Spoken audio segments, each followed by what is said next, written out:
Esse é o Fala Psi, onde a mente corre solta e a superdotação vira papo-cabeça. E hoje, para a gente conversar aqui, temos o adolescente Miguel, que faz parte da oficina 3T, Transforme e Supere, que está recebendo Claudinha. Se apresente, Miguel.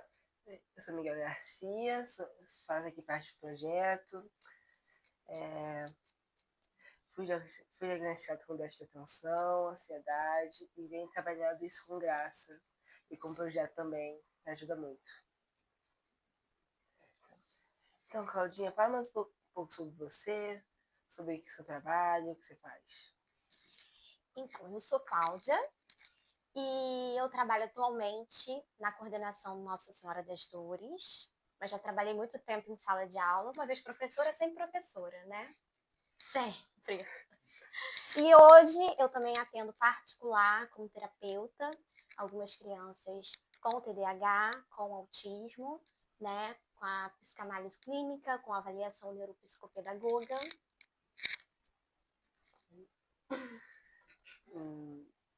E quando eu falo superdotação, o que vem na sua cabeça?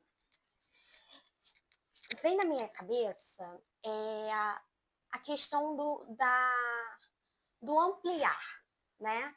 A superdotação, uma ampliação. É a inteligência que todos nós temos e ela é super estimulada. E hoje em dia, né, a gente percebe que temos muitas crianças com vários tipos de superdotação, no qual a gente tem que estimular, né? E a gente tem que aprender a se adaptar e trabalhar com essas crianças. Porque às vezes a gente fala muito de adaptar o trabalho, né, para as crianças que têm dificuldade, outros tipos, né, de questões, mas a gente esquece de adaptar também para as crianças que têm a superdotação. Né? E muitas vezes termina aquela atividade super rápido e aí precisa de mais estímulo, precisa de outras atividades. Então, a superdotação, para mim, é isso. Muito bem. E até porque, Claudinha, na verdade, assim, você tocou num ponto muito importante. As pessoas com altas habilidades de superdotação também necessitam do atendimento educacional especializado. Né? Não, porque muitas vezes elas podem ter, sim, uma grande facilidade para aprendizagem, uma grande curiosidade, elas podem ter, assim, uma facilidade de memória, de linguagem, mas elas têm outras dificuldades. Sim. A dificuldade em saber esperar, a dificuldade em saber que não dá para liderar o tempo todo, né? Que o coleguinha também merece ser o líder, né? Então, assim, as dificuldades de aprender esse equilíbrio. E é por isso que é tão importante a gente pensar dessa forma, né? Então, e você consegue fazer esse equilíbrio no seu papel de coordenadora? A gente sempre tenta fazer o melhor, né? E avaliar todo lado da criança, toda a questão da criança. Eu acho que toda criança precisa de um olhar individual, toda. E a superdotação nada mais também do que esse olhar técnico para essa criança. O social dessa criança, que muitas vezes ela não consegue, né, se controlar e nem socializar tão bem com os outros amigos, como liderar, são crianças que às vezes aquilo ali se torna chato para elas, por elas já dominar aquele assunto, então por isso a gente precisa sempre estar estudando, precisa sempre estar procurando meios, né, para estimular essa criança e também para trazer o equilíbrio para ela dentro da sala de aula, no convívio social com as outras crianças. É verdade. Eles são muito intensos, né? São muito intensos. É tudo amor ou ódio, não é assim, Miguel? Amor e ódio. Então. Um extremo, né? Extremo. No seu trabalho, você já viu que você faz várias coisas. Qual que você acha que seria a melhor abordagem para lidar com, por exemplo, uma criança que não é diagnosticada com superdotação, mas que já dá sinais? E as próprias criança, adolescente que tem superdotação, as habilidades, mas não sabe lidar com o ônus e o bônus que isso traz. Aí entra muito também a questão familiar, né? A gente em escola, ela vai ter um olhar e aí a gente vai tentar orientar esses pais, que como foi falado anteriormente com a Alessandra, eu acho que tudo é um conjunto e os pais precisam bastante. Às vezes a gente vê tanto as crianças tendo apoio, algumas não têm, como foi a sua pergunta, mas outras têm o apoio, mas os pais não têm o apoio e não sabem lidar com aquilo ali. Como tem pais também que não sabem, não enxergam que o filho tem, né, a superdotação, ou não enxerga que o filho tem um TDAH. E aí a gente precisa fazer o quê? A gente precisa chamar, conversar com respeito, com carinho, né? E instruir, dar um caminho de uma forma institucional, né? Para esse lado clínico, para eles procurarem esse lado clínico e poder trabalhar com as crianças e trazer, né, um mecanismo também para a gente trabalhar com mais facilidade com essas crianças.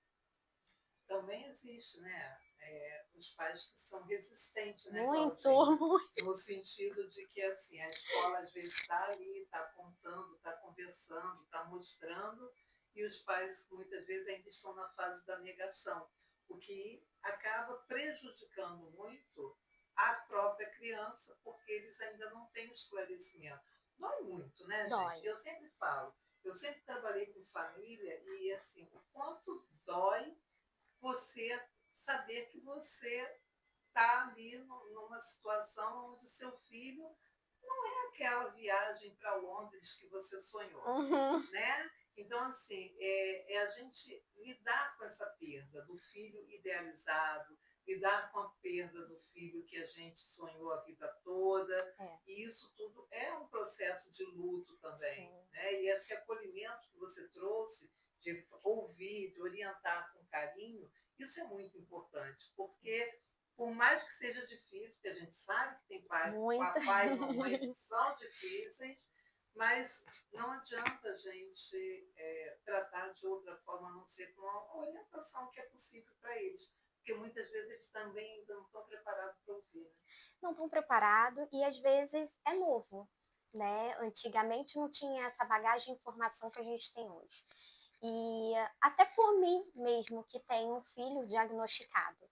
Então, mesmo tendo o conhecimento, trabalhar na área, quando eu recebi o laudo do meu filho, é uma outra realidade, porque é o seu filho, né?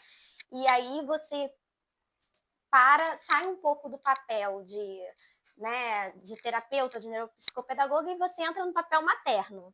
E aí eu me coloquei nessa posição e pensei, agora eu estou enxergando de uma outra forma esses pais. Eu, com o conhecimento que tenho, né?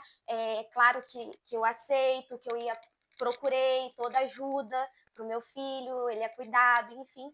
Mas tem muitos pais que não aceitam, não entendem, né? Tem uma visão muito dura e um julgamento que às vezes eles mesmos se julgam e acham que as outras pessoas vão julgar a criança, mas às vezes elas mesmas julgam. E aí cabe todo um cuidado no falar, né? Tanto com a criança quanto com o responsável, para tentar chegar a essa ajuda, que é uma ajuda importante tanto para a criança quanto para o responsável. Mas eu quero saber, o que você acha que esses pais que acabam negligenciando as necessidades do filho que tem superdotação, que às vezes acabam sendo taxados que o filho só quer chamar a atenção, que o filho tá fazendo birra, que o filho é escandaloso, que é falta de limite. Falta de limite. É o que a gente mais escuta, né? Eu acho que é justamente a falta de informação. A falta de informação. Hoje em dia, né, tem muitas coisas nas redes sociais, né? A informação está chegando com mais facilidade. Mas tem gente que ainda não sabe procurar sobre isso. E tem gente que não está preparado a receber sobre isso. Então, isso cria um bloqueio, sabe? E aí, também não adianta a gente ser de uma forma tão dura e invasivo, porque não vai trazer uma solução. às vezes eu acho que nem é negligenciar a criança, né? Às vezes pode ser, mas às vezes é muito mais uma resistência do que não querer cuidar da criança. É a dor latente que É a ainda dor existe. latente, exatamente. E todo mundo, se parar para pensar, né, carrega alguma coisa emocional. Então, isso tudo pesa também, né? Às vezes, esse pai, essa mãe, veio de uma criação muito dura, né? Onde tudo era resolvido na chinelada, na varinha, e então acha que vai reproduzir isso com a criança, né? Interessante você falar disso, porque assim, eu me informei agora, né, no neuromodulação não invasiva. E lá no curso a gente estava conversando a respeito disso, foi um curso com médicos, com fisioterapeutas, com outros profissionais, que a gente estava falando assim, sempre aconteceu do autismo existir, só que antigamente os pais eram função executiva dos filhos. Bastava olhar e ai dos filhos se não ficassem sentados. Sendo autista ou não, eles seriam ali punidos, eles seriam agredidos muitas vezes, né? Porque a solução era uma solução física, né? Um tapa, uma chinelada.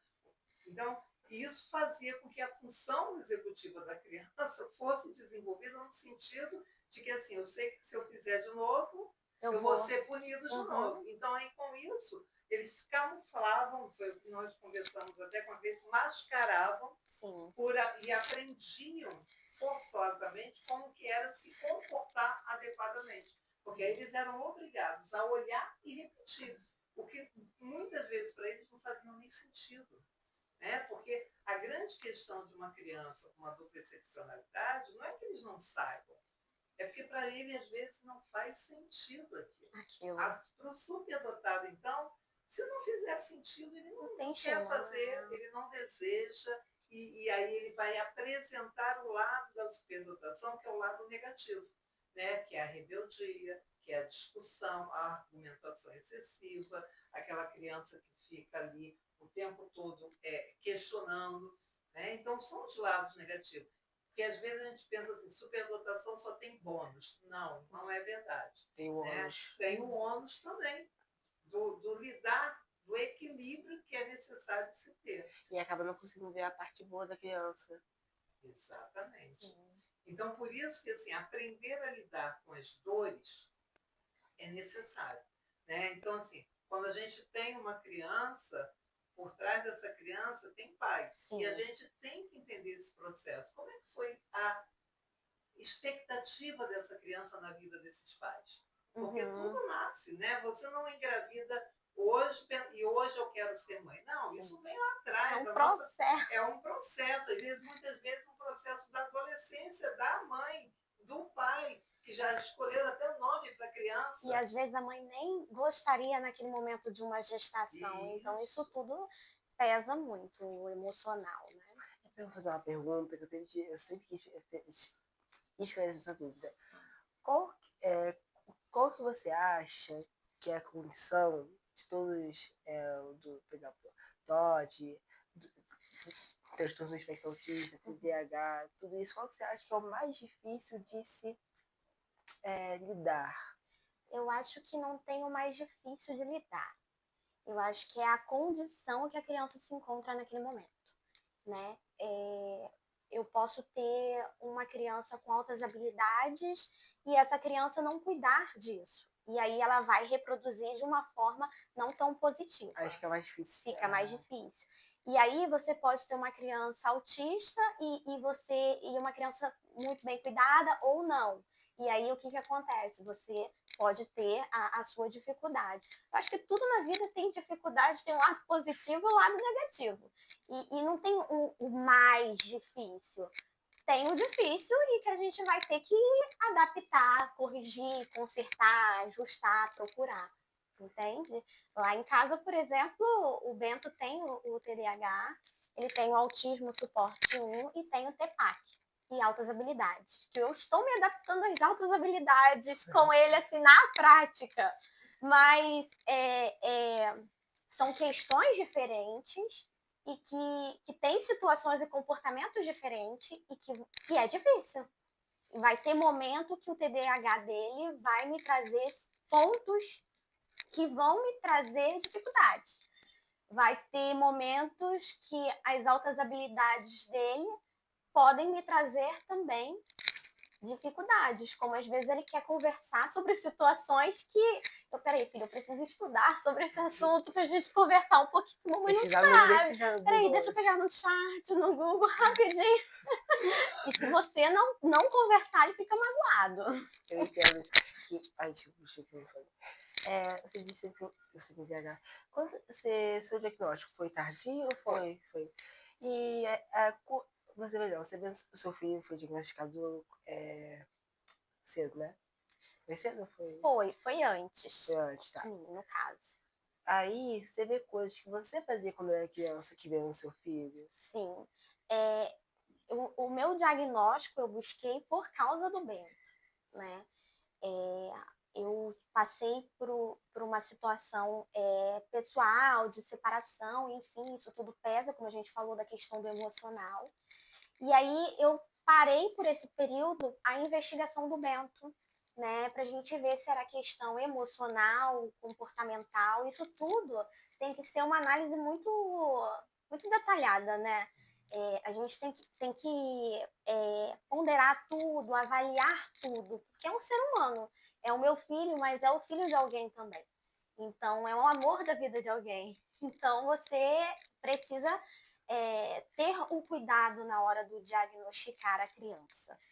E aí, depois do Bento ser diagnosticado, eu comecei a ver comportamentos no Bento e na criação, né, às vezes anterior, né, da minha mãe, do meu pai, de vó, que aí a gente começa a pensar, né, nossa, isso acontecia comigo quando eu era criança.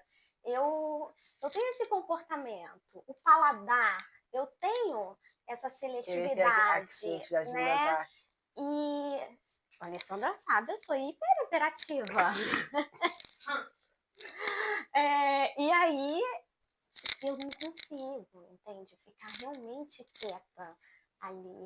O dormir difícil, sabe? Descontrolado, de você estar sempre acordando, de não conseguir pegar no sono direito, de você começar uma coisa aqui, você largar essa coisa, começar outra, e daqui a pouco você não faz nenhuma das duas, ou quando você tem que entregar e você bota aquele hiperfoco e faz.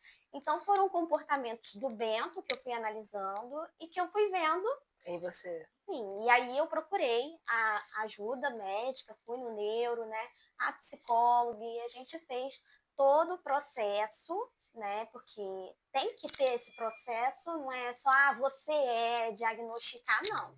Né? Até porque se você quer um diagnóstico, você quer melhorar aquela situação, você quer cuidar daquilo, né? Não é só um diagnóstico. E aí eu procurei, e aí eu fui diagnosticada com a ansiedade, né, generalizada e o TDAH. E hoje eu tomo, né, as medicações que ajudam muito quando muito.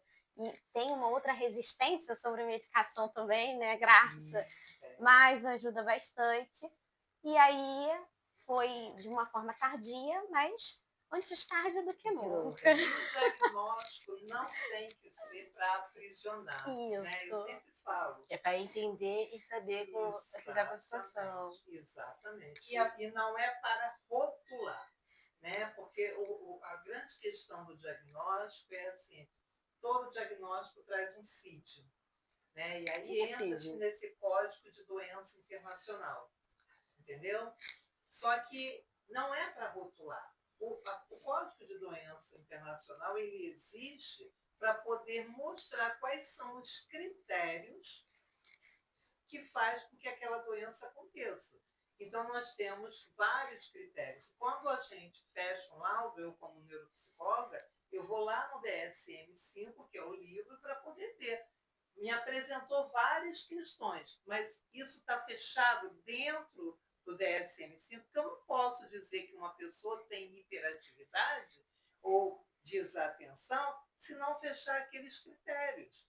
Né? Eu não posso dizer que uma pessoa adulta tem a bipolaridade se eu não entender sobre a doença. Então, é importante esse entendimento para que a gente possa classificar e dar esse diagnóstico, fechar esse diagnóstico. Sendo que altas habilidades nunca vai ter diagnóstico, porque não é doença. Então, assim, lidar com uma pessoa com altas habilidades é compreender que há uma condição.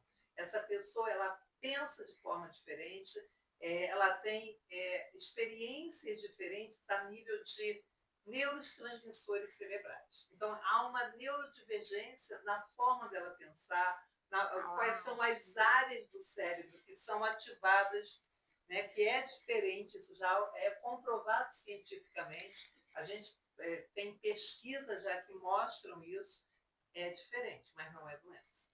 Porque é uma condição, é uma forma de viver a vida. Né? E isso realmente é dentro de uma sala com 30 alunos, né? Isso é uma dinâmica complicada. Mas como o seu trabalho como coordenadora, como é que é lidar com essas crianças todas dentro da sala de aula e com esses professores que estão ali, né? Porque ser professor, como você falou, a gente não deixa de ser, mas é uma dinâmica muito pesada nesse convívio diário com as crianças e pesada no sentido de que eu quero dar sempre o meu melhor e muitas vezes o aluno não está ali para receber o melhor, né? Porque eles ainda não têm a função formada, né? A função executiva está em desenvolvimento e eles não entendem que aprender isso hoje é porque amanhã isso vai ser importante. Não é aqui e agora. Alongar, esticar esse elástico de que o que eu aprendo hoje só vai ser usado talvez lá na faculdade. E eles questionam isso, né? Por que eu estou usando isso? Para onde eu vou usar isso? Eu acho que a educação hoje é um grande desafio. Se a gente parar para analisar e se colocar no lugar, eu acho que a coordenação, não só a coordenação, a direção, é entender que a gente está trabalhando com pessoas, né? São humanos que carregam emoções, que carregam bagagem. Vai ter o dia que o professor ele vai ter um problema em casa e ele não vai chegar bem. E às vezes está passando por um momento difícil, um familiar doente. E aí também tem aquela bagagem dos alunos que todos precisam de atenção. E aí acaba o professor, de repente, às vezes dando atenção demais a um que aparentemente precisa, e também aquele outro aluno está mal em casa, os pais estão se separando, e aí você não está dando tanta assistência a essa criança e o rendimento dessa criança cai. É um desafio muito grande para os professores, para a coordenação, para a direção. Eu acho que a gente tem buscado procurar suporte psicológico, né? Eu acho que a gente sempre está estimulando os nossos profissionais ao estudo, não só para aprimorar como profissional, mas para ter um olhar diferente para aquela situação. Como eu já escutei de alguns professores, eu entrei para fazer pós em psicopedagogia, não que eu quero ser psicopedagoga, mas é porque eu queria entender a situação daquele aluno. E eu acho que quando a gente tem professor aberto a isso, tudo fica mais fácil, né? Mas tem um que não. Não tem. Igual tem família que também não é. Então aí a gente tem que ter aquele mesmo jeitinho, né? Procurar meios, vias, que a gente possa estimular esse professor, cuidar desse professor, né? E trazer que ele possa entender aquela realidade para trabalhar com aquela realidade. A necessidade da criança. A necessidade da criança. Das crianças, né? Porque não é só uma ali. Né? E essa dinâmica é muito importante. Eu acho que essa palavra é tudo. É cuidar. Porque os professores também estão precisando ser cuidados. Sim. Quem não está precisando hoje em dia? Exatamente. Quem não, né? Não é à toa que o Brasil é o país mais ansioso. Né? Então, assim, não é à toa. E essas cobranças, essas exigências de multitarefas só elevam a nossa ansiedade. O estresse, e aí vão adoecendo. É difícil, mas a gente vai tentando. Claudinha, visto que você falou há pouco tempo sobre medicamento, que faz uma grande diferença, Sim. eu queria que você falasse um pouco sobre até o valor desses medicamentos que só sobem e acaba que algumas pessoas ficam sem tratamentos por conta disso. Então, você vê algum jeito, alguma forma que a gente possa tentar resolver isso, alguma iniciativa do governo que possa nos ajudar, porque a gente sabe que isso pode afetar muito uma família, principalmente uma pessoa que tem uma baixa renda. Isso aí teria que ser uma logística muito mais governamental, né, do que estadual. Estadual, e a gente opinar só sobre isso. A medicação ela é fundamental. Existem situações que não são necessárias a medicação, né? E a gente também não tem que ficar forçando o que não é preciso, né? Eu acho que a gente tem que analisar tudo corretamente e medicar se for necessário. No meu caso, a medicação surte um efeito grande, né? Gigantesco. No meu filho também, ele passou esses 2 dias na casa do meu pai, por exemplo, e eu esqueci de mandar o remédio. Olha que mãe, viu? Mãe erra, viu? E aí, quando eu fui buscá-lo, meu pai falou, minha filha, ele tá sem remédio? Aí eu me toquei e falei, gente, ele tá sem remédio. E ele, minha filha, não deixa esse menino sem remédio. E olha que meu pai foi resistente ao remédio. Foi muito resistente. Ele tinha medo, né? Que é um medo normal, natural, da criança ficar dependente daquilo. Tem muita reação. Eu sofri muito para me adaptar ao remédio, né? Pela reação, o corpo, né? O enjoo, tem remédio que mexe com o emocional, com dor de cabeça. Mas quando a gente consegue encaixar isso, né? Adaptar, porque também é um processo da medicação, que você consegue ajustar a medicação de fato, anda, flui, né? Mas aí tem a questão dos mais necessitados. Mas isso não é só na medicação, é em tudo, né? Como a Leia falou da rede pública. Quantos alunos ali você tem um olhar e você sabe que aquela criança necessita, você sabe que aquela criança precisa, mas foge das nossas mãos isso, né? Eu acho que o SUS é importante, eu acho que o SUS salva, né? E seria mais uma logística mesmo, dessa questão do SUS, de facilitar essas famílias. E uma forma que tem de se conseguir isso, que não é fácil, mas é o que temos hoje, é a gente buscar assistência social para conseguir das secretarias do município. E também botar esses remédios que afetam o cérebro, mas não é tão fácil, né? Na farmácia popular. Porque a farmácia popular distribui remédio. Mas para ser distribuído na farmácia popular, a pessoa tem que ter a receita. Então, a primeira coisa a ser feito é buscar assistência social, o atendimento no programa da família, porque é ali que começa a fechar você começa a ser inserido, né, dentro da Secretaria de Saúde e Assistência Social. Então, ali os médicos vão passar, vão avaliar e vão fazer a cadeia de comando para que se chegue ao uso da medicação. Não é fácil, mas é possível. E aí é a persistência. E muitos pais, às vezes, não conseguem porque eles precisam trabalhar, não conseguem fazer o acesso ao tempo todo a essas secretarias. O processo, né, de ir, enfim, de preencher tudo aquilo, mas consegue. Alguns conseguem. O seu filho, você disse que seu filho tem TPAC e TDAH. TPAC e TDAH. Só que qual que é a diferença entre os dois? E o que cada um acerta nos dois? O TPAC é um transtorno no processamento auditivo central, né? O TDAH já é a questão da déficit de atenção, enfim. Quando eu recebi o TDAH, você vai fazer um exame, no caso, não é só na avaliação neuropsicológica. É a base do exame, um exame chamado PAC, e aí que também não é tão fácil. TDAH? O Não, TPAC. Tem o DPAC e o TPAC, né, Graça?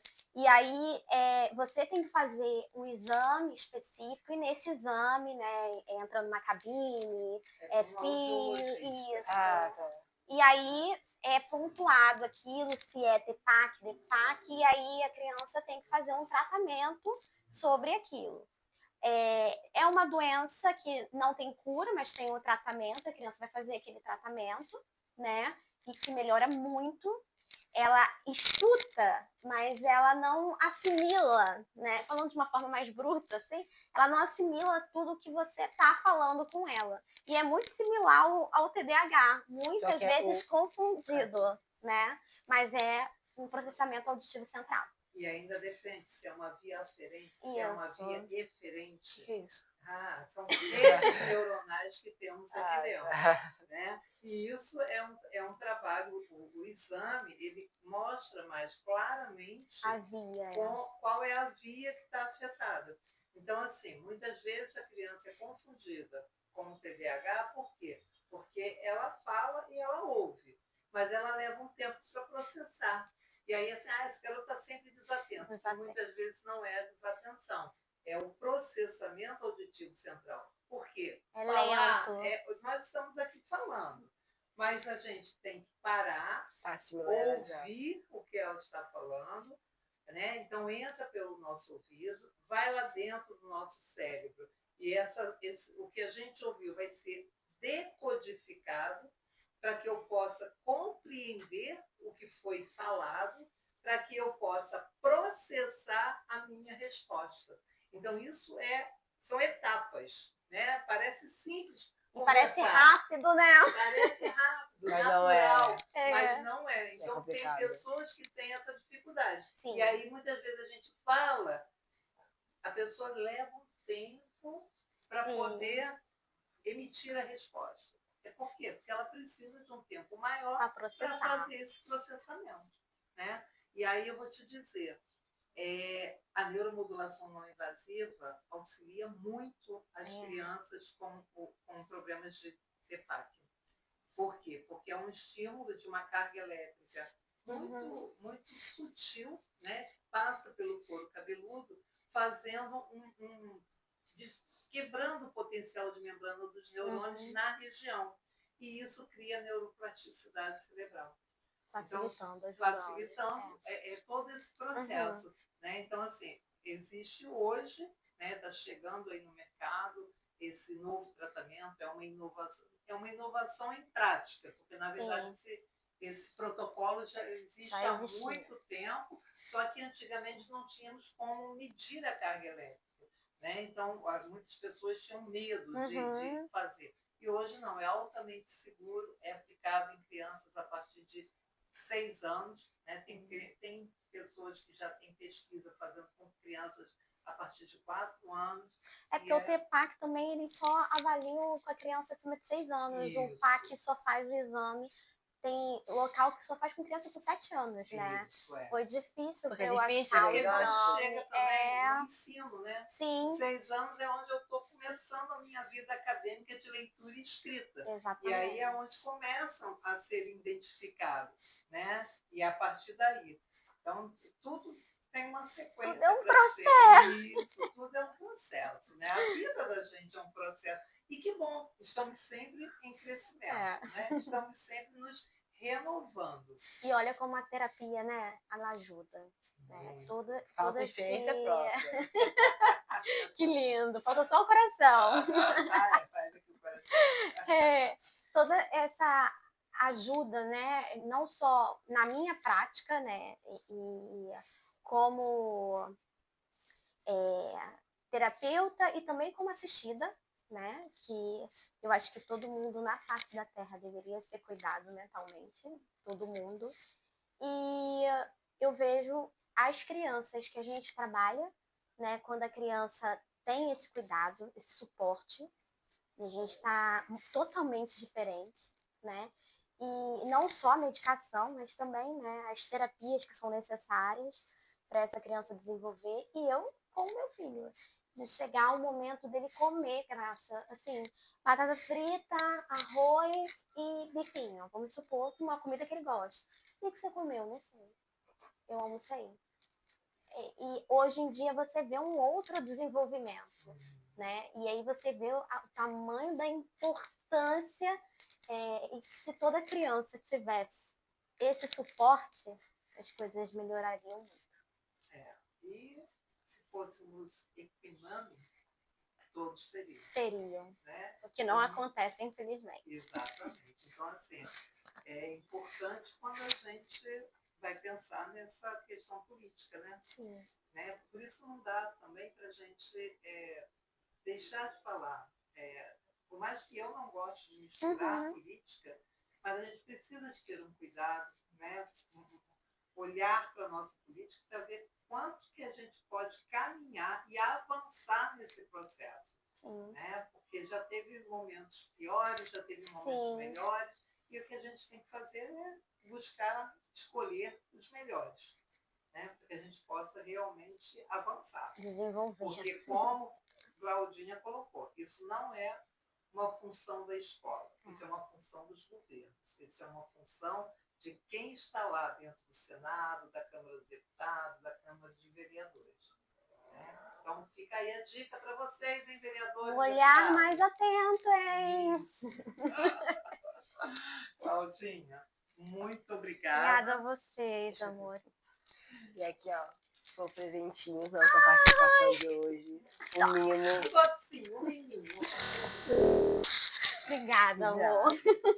Obrigada. Eu que agradeço. Muito bom. Segue a gente no Instagram, @Instituto TPC, no TikTok, Corte TPC e no YouTube. Aí deixa o like.